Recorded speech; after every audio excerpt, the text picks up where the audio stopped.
Hello, you're watching Unfoodable. I'm your host, Lauren, and joined with me today is the owner of Caboose Brewing Company, Jennifer McLaughlin. Today we're discussing how this brewery used a startup's web-based no-contact solution to navigate their venue in the new normal. Jennifer, thanks for being here today. My pleasure. All right, let's dive right into it because this is a crazy pandemic, like we were just saying. Everyone's kind of going all over the place to figure out what to do. So what strategies did Caboose do to remain open? Because you guys are doing pretty well right now.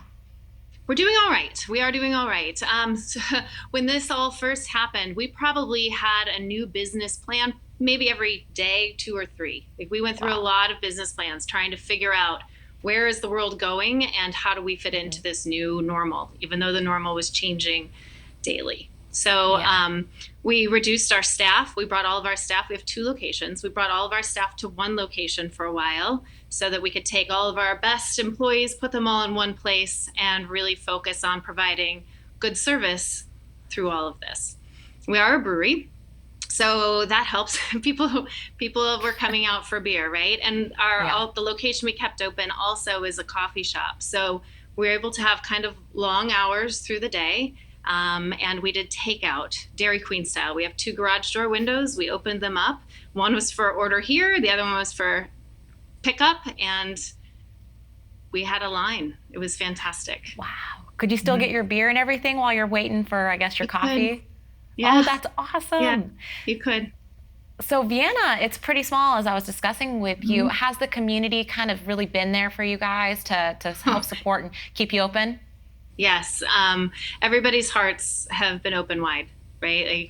Good. We felt so much love from this town, really. I'm actually getting a little choked up talking about it, but it's real. And it's not just my business. Every business in Vienna was very loved by the community. They reached out, which was lovely, and it felt good.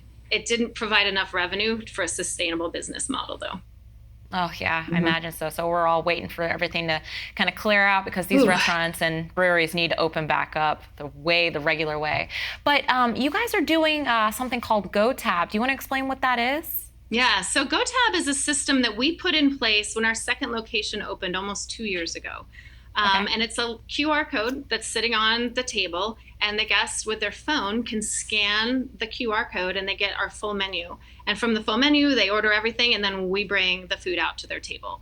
So basically, we had that location's quick serve. So we had a standard location where guests could come and stand face to face with an employee and place an order. We also had this GoTab system at the table. So when we were busy, what GoTab allowed us to do was increase our sales exponentially, because we went from having 3 employees that could take your order to having basically infinite number of order points.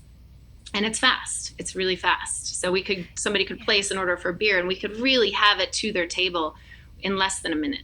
It was amazing. Now, are other places, like the other businesses, are they catching on in Vienna? Are they asking you how to operate that and how it's going? Yeah, so as COVID has hit and as we've had to pivot our business several times, we've also pivoted the way that we use GoTab. Because it's touchless, which it wasn't the feature that we brought it in for, but because it's touchless in this time period, it's really been useful, and it's a much safer way of doing business. So yes, now you don't have the option anymore of going to your standard employee to purchase. Everybody needs to use their phone, and there is a learning curve to it. So I've stood by many guests and walked them through. Sometimes if the connection is a little weak, or if they're just struggling with it, I'll bring them their beer, and so they can drink their beer while they're continuing to place their order to make it a little less stressful for them. But for the most part, once you get through the system once, it's really easy and nobody has trouble in round 2. How's the staff dealing with it? Do they like it? How are they adjusting to it? Oh, they've always loved it. They've always loved it. At the second location, they grew up with it, right? We had it when we opened. And honestly, it just keeps us really busy because we're selling so much product with it. So are you able to do, are you able to do alcohol delivery with this? Yeah. Yeah, it's part of our grocery delivery. So you can go onto our website, you can order, if you're within our delivery zone, You can order beer to go. And Virginia has changed all of its rules. That's not a normal business practice. But at this time period, we are allowed to deliver beer to a residence. So you can go online, order beer, and we'll drop it off at your front door safely. Okay, we put it on your doorstep with our gloves on and we back away. This is great, yeah, because I know everyone's concern right now is just contactless ordering. They can't have anything. People are really nervous, so it's really, really great that your brewery is, offering that for its customers. So do you think that that's going to be something that you keep around after, this pandemic's over? Yes, I do. So for a couple of reasons. One, it works. It works really well. And for two, we've always had at this location, both locations, we've had both GoTab and a standard point of sale. But what we found is we actually don't need two. All we need is GoTab.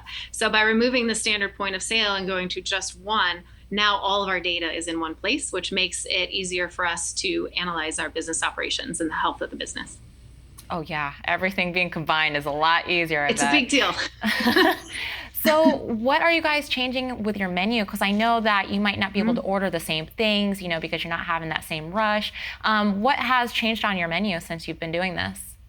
Well, we had to simplify for a couple of reasons. One of them is we just had fewer employees, right? And so we had to, for a while, we were running our kitchen, which is decently large, on one employee. And there were days that employee was working really hard, but but now we did get financial support from the government. We got PPP, and now we have a couple more people in the kitchen, and we have expanded the menu a little bit, but it's still pretty streamlined. A couple of reasons are that the food supply isn't what it normally is. You just don't always know what you're going to get. So we've kind of stuck to some of the things that we can get more regular service of. And also just to keep keep the kitchen streamlined so that when orders are coming through, we can get the food out the door quickly still.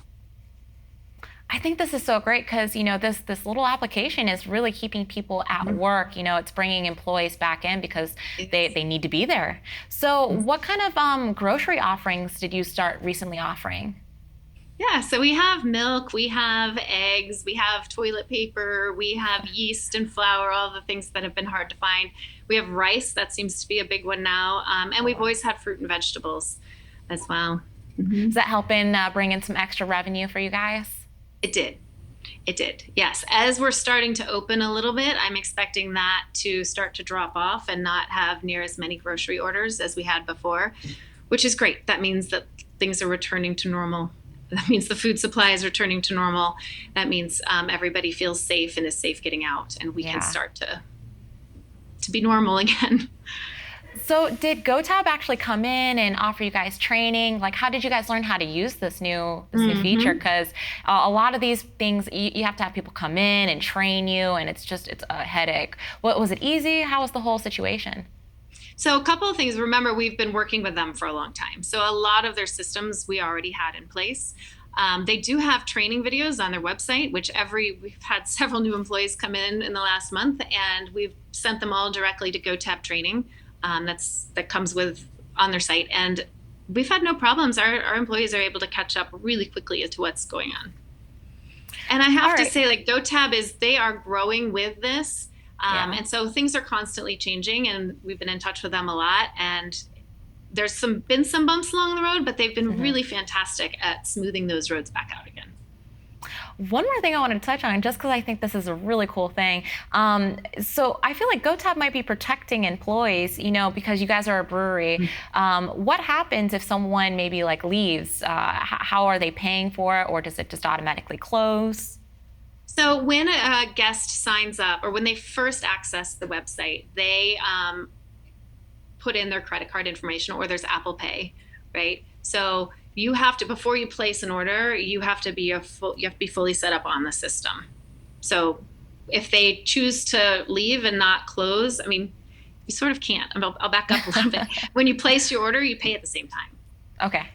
It's not like a standard sit-down restaurant where you pay at the end. And you can leave gratuity and everything on there for them? Yeah. That's great.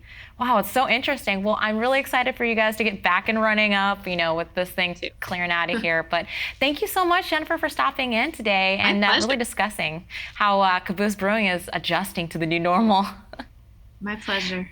Great. Well, if you guys want to learn more about GoTab's app technology, check it out. But for more great content, follow us on Twitter @Foodable. And if you have an idea for an episode, send us an email to producer@foodabletv.com. We'll catch you next time right here on Foodable.